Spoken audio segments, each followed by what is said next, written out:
9.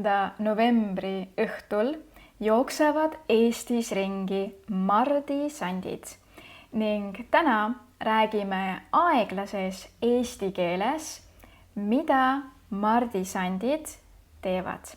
See on teine osa mardipäeva seerias, nii et soovitan vaadata ka esimest.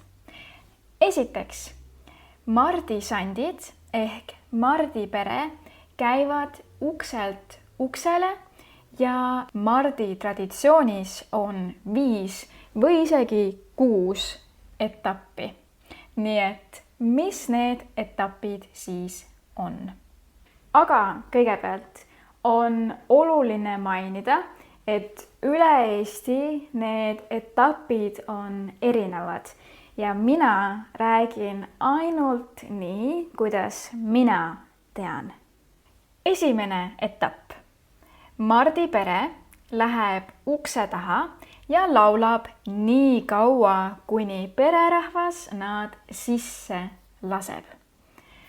Teine etapp. Toas mardisandid siis jälle laulavad või tantsivad ja küsivad pererahvalt mõistatusi.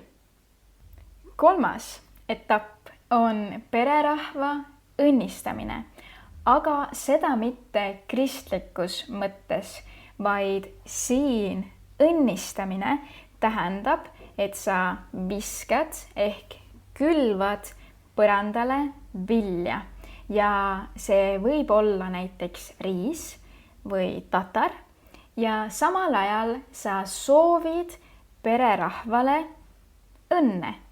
Näiteks pereisale raha õnne või auto õnne, noorperele laste õnne või maja õnne ja siin võib olla loominguline.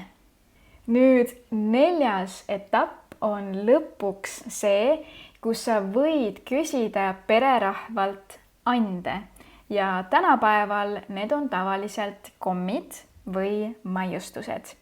Ning 5. ja viimane etapp on see, kus sa tänad pererahvast ja lahkud. Kui keegi 9.